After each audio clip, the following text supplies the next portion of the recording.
Hello दोस्तों, मैं Shivam Sharma as classes के यूट्यूब चैनल में आप सभी का बहुत बहुत स्वागत करता हूं। आइए दोस्तों, आज आपको जैसा पता है कि मैंने कहा था कि मध्य प्रदेश पुलिस का आज 8 जनवरी से एग्जाम स्टार्ट होगा। तो मैं मध्य प्रदेश पुलिस के महत्वपूर्ण सीरीज को आगे बढ़ाते हुए और आज पूरे पेपर का बारीकी से अपन अध्ययन करेंगे।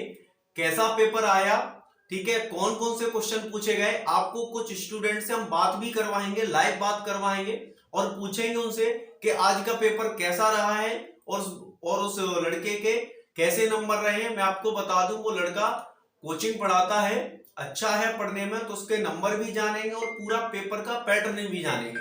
और आपको मैं बताऊंगा कि कौन कौन से क्वेश्चन आए हैं, वो मैं आपको दिखाऊंगा भी और बोल के बताऊंगा भी, तो आप उनको नोट डाउन कर लीजिएगा। और साथ में मैं आपको बताऊंगा कि आने वाली शिफ्टों में जिन लोगों का एग्जाम है उनको क्या क्या पढ़ना है और कैसे पढ़ना है, कौन कौन सी चीजें पढ़नी है। ज्यादा भ्रमित नहीं होना है। एएस क्लासेस हमेशा आपके साथ खड़ी है, हर एक चीज आपको हम प्रोवाइड कराएंगे, चाहे वो पीडीएफ फॉर्मेट में हो या फिर लाइव। ठीक है, तो आज आगे की सीरीज को बढ़ाते हैं। तो कुछ क्वेश्चन देखते हैं दोस्तों, जो आज दोनों शिफ्टों में कुछ क्वेश्चन पूछे गए हैं, वो क्वेश्चन को देख लेते हैं। कुछ जैसे पहला क्वेश्चन पूछा है, देखिए, पहले मैं सबसे पहले एक बात बताना चाहूंगा आप सभी को, ज्यादा आप लोगों को लोड लेने की आवश्यकता नहीं। पेपर हमेशा ही सामान्य होता है, व्यापम हो या फिर कोई अन्य बोर्ड हो, पेपर हमेशा ही सामान्य लेते हैं। पेपर समय का जो प्रचलन है उसी के अनुसार पेपर चलता है। पेपर को बहुत ज्यादा दिमाग पर नहीं लेना है, बहुत ज्यादा दिल पर नहीं लेना है। आप अपनी निरंतर तैयारी को बस करते रहो, मोटिवेट रहो, आत्मविश्वास के साथ हमको खड़े रहना है और टिके रहना है। हर क्वेश्चन को अच्छे से पेपर में पढ़ना है। ऑनलाइन पेपर है, काफी समय मिलता है, काफी समय है। आप इस बात को जरा ध्यान से सुनो और गौर से सुनो। कोई आपको अगर भ्रमित करे, बोले समय नहीं, तो मैं आपको बता दूं 120 मिनट है और 100 क्वेश्चन आएंगे। 120 मिनट है, 100 क्वेश्चन आएंगे, काफी समय मिलता है। तो ज्यादा भ्रमित होने की आवश्यकता है नहीं आपको, ठीक है। बस अपनी तैयारी निरंतर बनाए रखो। मैं आज आपको पूरा पढ़ने का पैटर्न बताऊंगा, कैसे आज का पेपर आया है दोनों शिफ्टों को। मैंने ये आज का वीडियो शाम को इसलिए बनाया है कि मैं जो है ना दोनों शिफ्टों का एनालिसिस करवा दूं। और मैं ये भी बताना चाहूंगा आपको साथ में कि ये कोई भ्रम में मत रहना कि आने वाली शिफ्टें बहुत कठिन होंगी, बोले सर इसमें प्रॉफिट एंड लॉस पूछा है, उसमें पता नहीं क्या क्या एडवांस पूछेंगे। ऐसा कतई नहीं होता है, इस बात को सुन लो, शिवम सर ने बोला है, ऐसा कतई नहीं होता है। क्यों नहीं होता है? सारी शिफ्टें एक जैसी ही बनाई जाती हैं, थोड़ा सा बस क्वेश्चन पैटर्न अलग हो जाता है।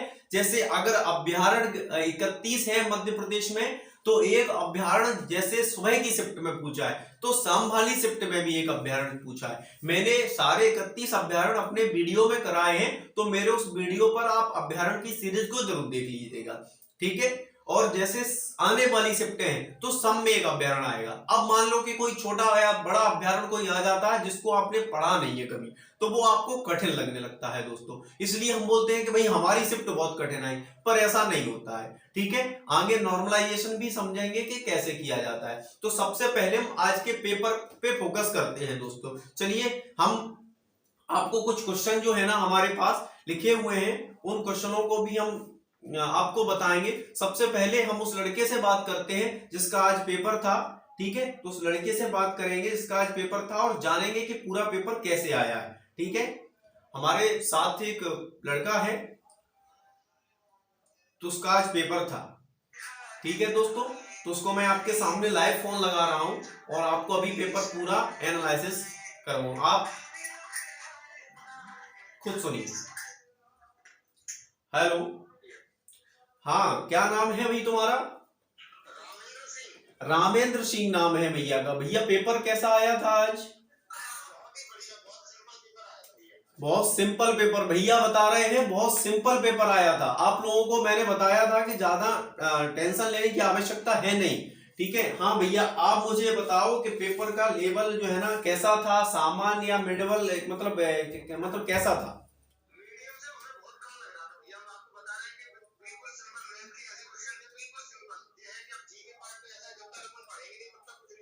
हाँ, भैया का कहना है कि बिल्कुल नॉर्मल लेवल का आ रहा है पेपर, बिल्कुल नॉर्मल लेवल का।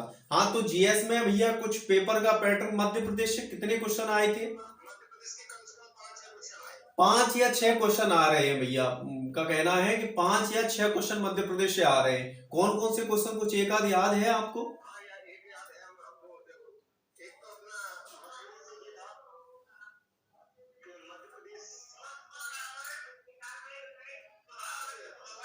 मध्य प्रदेश का अभ्यारण्य पूछा था क्या?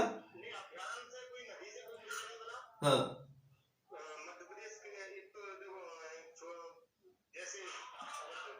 कोई सम्मान पुरस्कार?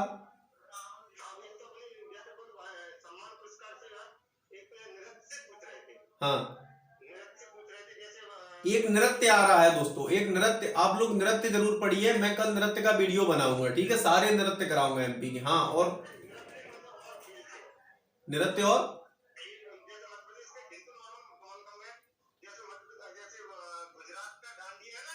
हाँ हाँ, एक नृत्य का क्वेश्चन आ रहा है। और मध्य प्रदेश में कुछ?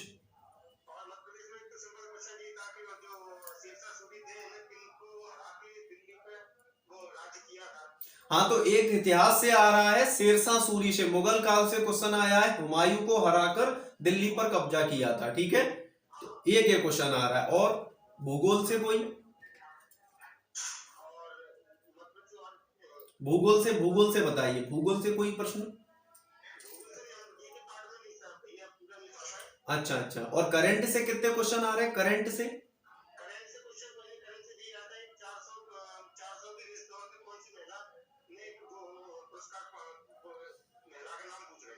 हाँ, एक कोई खेल से आ रहा है करंट में। आप लोग करंट में जो नवीनतम प्रतियोगिता है, सुबह की शिफ्ट में एक आईपीएल से प्रश्न आया है और शाम में कोई 400 मीटर की प्रतिस्पर्धा है, उससे प्रश्न आया है। तो आप लोग खेल को जरूर पढ़िए। और भैया उसमें मतलब करंट में मतलब टोटल कितने प्रश्न थे? टोटल 2-3 क्वेश्चन आ रहे हैं करंट में। और इकोनॉमी, पॉलिटी, साइंस, साइंस का कितना पार्ट है?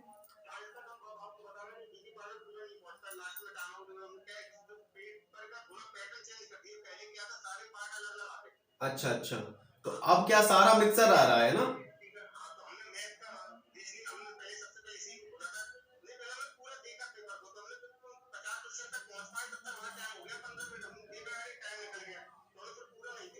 हाँ, भैया का टाइम थोड़ा सा चला गया तो उन्हें पूरे क्वेश्चन अटेम्प्ट नहीं कर पाए। टोटल कितने अटेम्प्ट किए हैं आपने? 80 क्वेश्चन अटेम्प्ट किए हैं। हाँ, और उसमें मतलब 2-3 क्वेश्चन करंट में आ रहे हैं और इकोनॉमी पॉलिटी से ज्यादा नहीं था, है ना, एक आध क्वेश्चन आ रहे हैं। साइंस में 10-12 क्वेश्चन के समथिंग है ना, टोटल मिला के। अब मैथ और रीजनिंग पर आते हैं, जो सबसे ज्यादा चर्चा का विषय है एमपी पुलिस में। पहले आप हमें रीजनिंग का लेवल बताइए कैसा है। और कथन निष्कर्ष को आप लोग नोट कर लो। कथन निष्कर्ष को बिल्कुल एक एक क्वेश्चन लगा के जाओ, कथन निष्कर्ष के सारे। हाँ, कथन निष्कर्ष से टोटल कितने क्वेश्चन थे? 15 क्वेश्चन कथन निष्कर्ष से थे। हाँ,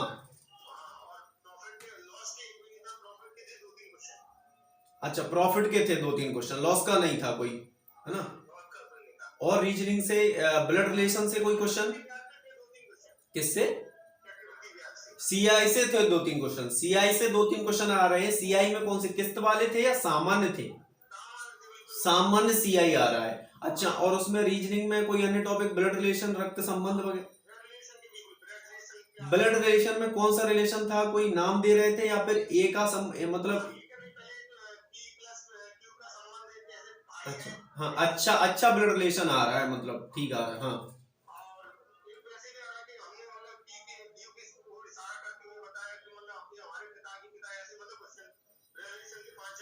हाँ, नाम दे के नहीं पूछ रहे कि भाई राहुल का संबंध है ना शिवानी से ये है और इनका, ऐसे नहीं पूछ रहे हैं। अच्छा, और रीजनिंग में आप हमें पूर्व धारणाओं से कोई क्वेश्चन?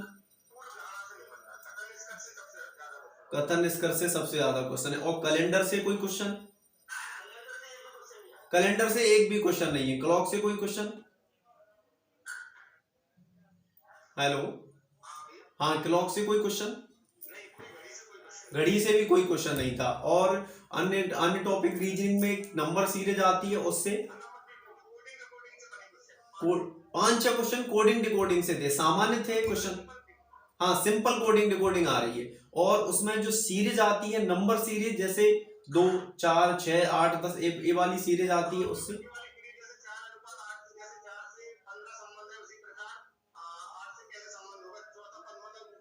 हाँ हाँ हाँ, नंबर सीरीज के कितने क्वेश्चन थे?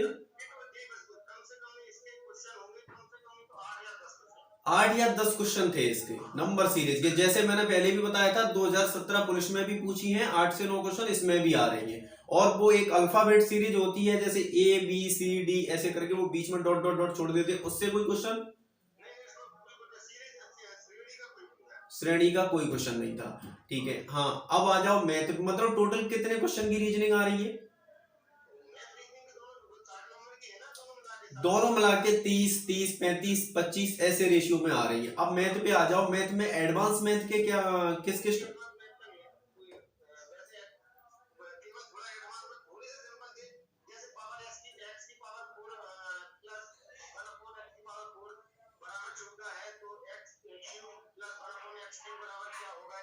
सिंपलीफिकेशन से 2 3 क्वेश्चन थे। हाँ, और टाइम एंड वर्क से कोई क्वेश्चन? टाइम एंड वर्क से कोई क्वेश्चन नहीं था। और जो है ना उसमें रीजन, उसमें क्षेत्रमिति, वॉल्यूम, थीटा वगैरह से कोई क्वेश्चन?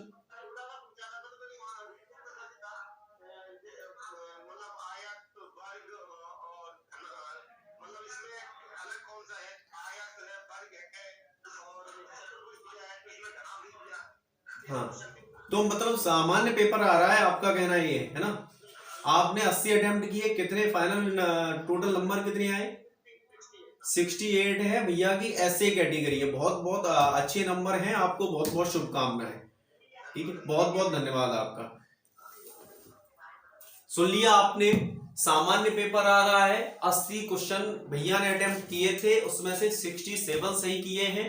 ठीक है, SC कैटेगरी है, तो जहां तक है संभावना है कि हो सकता है 80 के प्लस जनरल वालों का 75 या 80 के समथिंग बीच में कट ऑफ रहने की है लमसम संभावना, है ना। 2017 के जैसे पेपर आए थे सेम वैसे ही पेपर आ रहे हैं। 2017 के पेपरों का मैंने एनालिसिस करवाया भी था।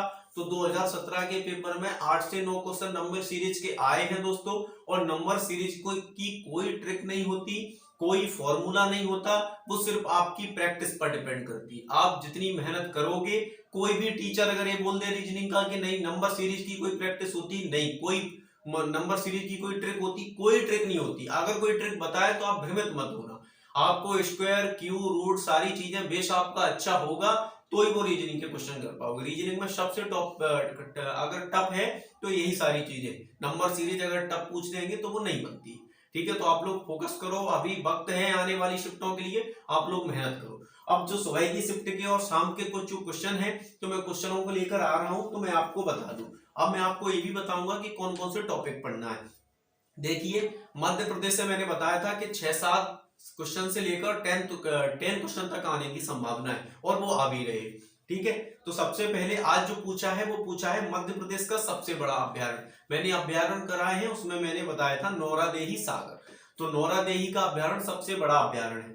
फिर पूछा है दोस्तों, कोयले का सर्वाधिक उत्पादन किस राज्य में होता है? तो आप लोग जानते ही हो, कोयले का सर्वाधिक उत्पादन होता है झारखंड में। ठीक है, अब आ जाओ, ये ग्वालियर से क्वेश्चन पूछा है। तो ग्वालियर का मैंने तानसेन के बारे में बताया भी है।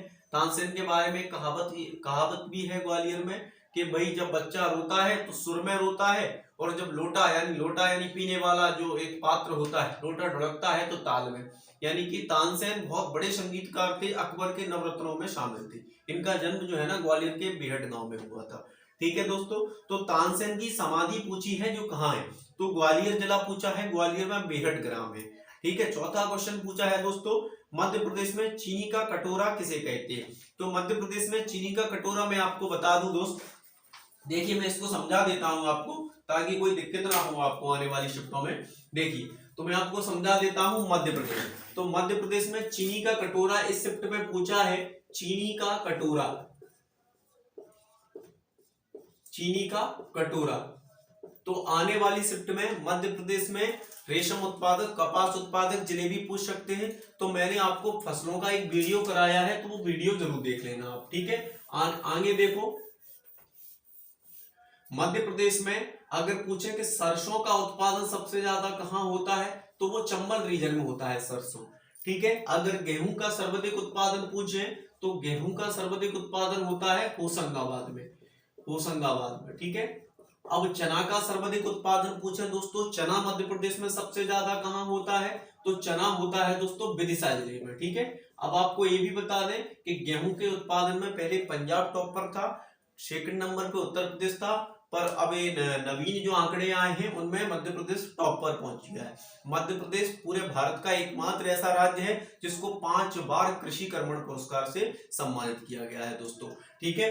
तो ये क्वेश्चन आ रहे हैं। अब इसमें से कपास का उत्पादन, कपास का उत्पादन पूछते हैं, कपास कहाँ होता है, तो खंडवा खरगोन में होता है दोस्तों, खंडवा और खरगोन में सर्वाधिक कपास का उत्पादन होता है, ठीक है।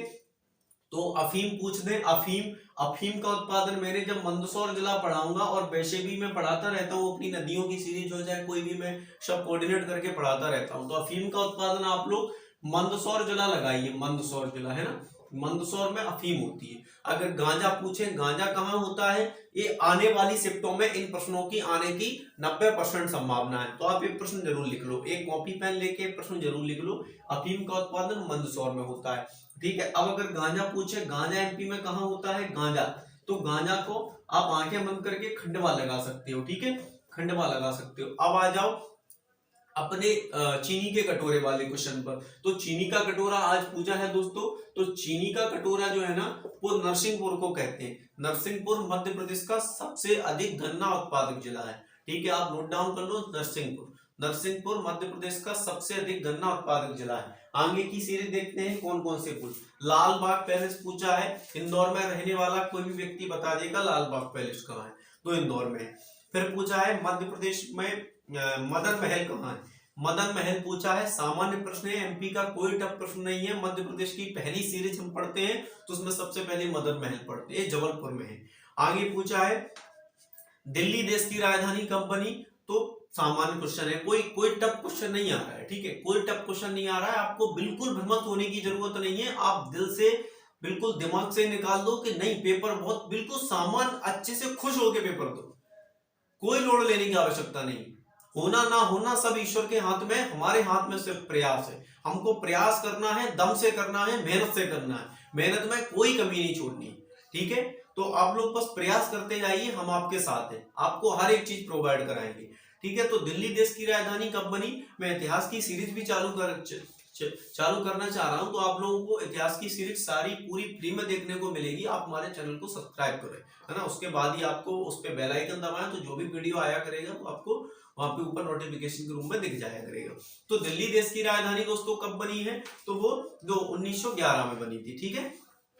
एक रणजी ट्रॉफी से क्वेश्चन आया है, मैंने सुबह जो डाले भी हैं उसमें भी बताया है कि एक रणजी ट्रॉफी से क्वेश्चन आया है। मध्य प्रदेश में जो मध्य प्रदेश के जो खेल हैं उनसे भी कुछ चीजें संबंधित हैं, और भारत के जो खेल हैं किसने जीते हैं, आईपीएल से लेके छोटी छोटी रणजी ट्रॉफी तक, है ना, रेस तक, सारी चीजें उनको देख लेना है एक बार, ठीक है। तो एक क्वेश्चन आया है दोस्तों किससे, रणजी ट्रॉफी से। तो रणजी ट्रॉफी 2016-17 की विजेता पूछी है, इसमें 2000 अभी करंट का नहीं पूछा है। तो ये प्रश्न ज्यादा ऐसा एक आध प्रश्न अगर बाहर निकल जाता है तो 100 क्वेश्चन हमको नहीं लाने, ठीक है। तो गुजरात है इसका आंसर, ठीक है। आगे क्वेश्चन पूछा है ओलंपिक खेलों की शुरुआत कब से, तो 1896 एथेंस से हुई थी, सामान्य प्रश्न है। उसके बाद त्रिपुरा पूछा है, त्रिपुरा दोस्तों, त्रिपुरा के बारे में मैं आपको बता दूं, त्रिपुरा अगर पूछ ही लिया है तो मैं त्रिपुरा के बारे में बता देता हूँ। त्रिपुरा के बारे में एक फैक्ट है जिसको पूछते हैं कि त्रिपुरा जो है ना, त्रिपुरा के बारे में, त्रिपुरा जो नॉर्थ ईस्ट का 7 सिस्टर का एक राज्य, त्रिपुरा 7 राज्य हैं 7 सिस्टर में आते हैं, उनमें एक त्रिपुरा है, त्रिपुरा। तो त्रिपुरा के नीचे बांग्लादेश लगा हुआ है दोस्तों। तो त्रिपुरा के बारे में एक फैक्ट ये बनता है कि त्रिपुरा केवल भारत का एकमात्र ऐसा राज्य है जो तीनों ओर से बांग्लादेश से घिरा है। ऐसा है, अंडा आकार का है, यहाँ भी है बांग्लादेश, यहाँ भी है बांग्लादेश, और यहाँ भी है बांग्लादेश दोस्तों, ठीक है। तो त्रिपुरा है। आगे देखते हैं जय विलास पैलेस कहाँ है, जय विलास पैलेस कहाँ स्थित है, ग्वालियर में स्थित है। सब लोग देखते होंगे रोज, अगर पेपर भी पढ़ रहे होंगे तो ये सामान्य प्रश्न आपसे बन जाएंगे, कोई कठिन पेपर नहीं। आप ये फालतू के यूट्यूब पे सारी बहकाने की चीजें चल रही हैं अपने अपने सब्सक्राइबर और लाइक्स बढ़ाने के लिए, इन सब चीजों में मत पड़ना। मैं आपको बता रहा हूँ सारी आपके सामने, मैंने अभी बच्चे से बात की है तो उसने आपको पूरा पेपर बताया है, ठीक है। तो जयविलास पैलेस ग्वालियर में है। अब हाल्फ गर्लफ्रेंड के लेखक, करंट में काफी चर्चा में रही है किताब हाफ गर्लफ्रेंड के लेखक, एक पुस्तक पूछी है चेतन भगत, एक पुस्तक और पूछी है माई एक्सपेरिमेंट विद ट्रुथ। तो ये पुस्तकें आप देख लेना, आप लूसेंट ऑब्जेक्टिव वाली उठाना, ऑब्जेक्टिव लूसेंट में पीछे पुस्तकें दी जिनके लेखक दिए, तो उन पुस्तकों के एक बार सारी पुस्तकें और लेखक पढ़ लेना। तो चेतन भगत है और उसके हैं महात्मा गांधी, माई एक्सपेरिमेंट के। अब हीरे का खान पूछा है, ये कोई पढ़ने वाली चीज है हीरे का खान। अगर आप शुरू में भी बच्चा जो कांस्टेबल की तैयारी या फिर कोई सामान्य चीजें मध्य प्रदेश के बारे में पढ़ता है तो हीरा उत्पादन जिला जान ही लेता है कि भाई पूरे मध्य प्रदेश का ही नहीं भारत का पन्ना है, ठीक है। अब एक पूछा है गोहर महल पूछा है, तो वो भोपाल में है, ठीक है। किशोर कुमार की जन्मस्थली खंडवा है, ठीक है। आगे देखते, तो ये कुछ जीएस के प्रश्न थे जो मैंने यहाँ इंक्लूड किए हैं। अब कुछ मैथ वाले प्रश्न भी देख लो, कुछ मैं प्रश्न को लेके आया हूँ। आपको मैं लेवल बता दूं, रीजनिंग में सबसे ज्यादा कथन और निष्कर्ष को आपको देखना, कथन निष्कर्ष अच्छे से पढ़ के जाना है, एक भी प्रश्न बाहर नहीं आना चाहिए कथन निष्कर्ष का, ठीक है। स्लोलिज्म से क्वेश्चन आ रहे हैं 3 से 4, ठीक है। कुत्ते बिल्ली कुछ कुत्ते ऐसे करके 3 मतलब क्वेश्चन आ रहे हैं, 3 से 4 प्रश्न लेके जा रहे हैं, 5 तक संभावना है कि आ सके, ठीक है। और इसमें ब्लड रिलेशन से 2-3 क्वेश्चन आ रहे हैं जैसा कि अभी बता ही दिया है। अब कुछ क्वेश्चन है मैथ के जो देख लो। कोई व्यक्ति 10 रुपए में 11 वस्तुएं खरीदकर 11 रुपए में 10 के भाव से बेच देता है, तो उसे कितने प्रतिशत का लाभ या हानि हुई। तो आप लोग इंक्लूड करेंगे तो जब जोड़ेंगे तो 21% की होती है, ठीक है। आगे देखते हैं।